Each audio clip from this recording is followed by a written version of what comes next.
નમસ્કાર મિત્રો, સ્વાગત છે તમારું ખેડૂત જાણકારી યુટ્યુબ ચેનલમાં। અંબાલાલ પટેલ દ્વારા લેટેસ્ટ આગાહી સામે આવી છે। જૂન મહિનામાં વાવાઝોડું, આંધી વંટોળ અને ગાજવીજ સાથે વરસાદ કયા કયા વિસ્તારમાં પડશે એ વિડીયો અંદર વાત કરીશું।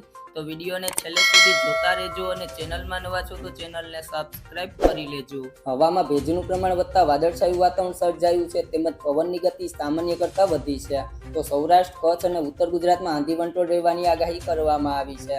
કેરળમાં ચોમાસાનું આગમન થઈ ગયું છે, ત્યારે ગુજરાતમાં ચોમાસાનું વિધિવત આગમન ક્યારે અને જૂન મહિનામાં કેવો વરસાદ થશે તે અંગે હવામાન નિષ્ણાંત અંબાલાલ પટેલે આગાહી કરી છે। હવામાન નિષ્ણાંત અંબાલાલ પટેલે જણાવ્યું કે હાલ ગુજરાતમાં પ્રી મોન્સૂન એક્ટિવિટી થશે અને આંધી વંટોળનું પ્રમાણ વધશે। ગાજવીજ સાથે વરસાદ થવાની શક્યતા રહેશે। દક્ષિણ ગુજરાતના ભાગો અને સૌરાષ્ટ્રના ભાગોમાં રોહિણી નક્ષત્ર ઉતરતા વરસાદ થવાની શક્યતા રહેશે। ઉત્તર ગુજરાત, સૌરાષ્ટ્ર અને કચ્છના ભાગોમાં ધૂળની આંધી વંટોળ રહેવાની શક્યતા છે। અંબાલાલ પટેલે જણાવ્યું કે 6 જૂન સુધીમાં રોહિણી નક્ષત્રનો વરસાદ આંધી વંટોળ સાથે દક્ષિણ ગુજરાત અને સૌરાષ્ટ્રના ભાગોમાં રહેશે। જોકે ચોમાસા પૂર્વ આવી ગતિવિધિ થતી હોય છે, આંધી પછી વરસાદ આવતો હોય છે। રોહિણી નક્ષત્રમાં જ્યાં જ્યાં વરસાદ થાય છે ત્યાં પૂર્ણ વરસાદ થતો હોય છે તેવું માનવામાં આવે છે। હવામાન નિષ્ણાંતે એમ પણ જણાવ્યું છે કે પશ્ચિમ હિન્દ મહાસાગર ગરમ રહેશે। અરબ સાગર અને બંગાળના ઉપસાગરમાં લો પ્રેશર બનવાની શક્યતા રહેશે।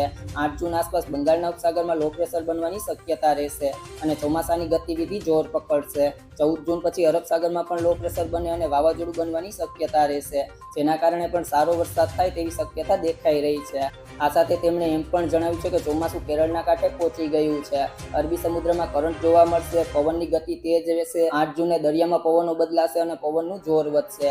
8 થી 14 જૂન વચ્ચે રાજ્યના કેટલાક ભાગમાં વરસાદ થવાની શક્યતા રહેશે, તો જીવાતની પણ શક્યતા રહેશે। તેમજ 22 થી 28 જૂન વચ્ચે આંધ્ર નક્ષત્રનો વરસાદ સારો ગણાય છે।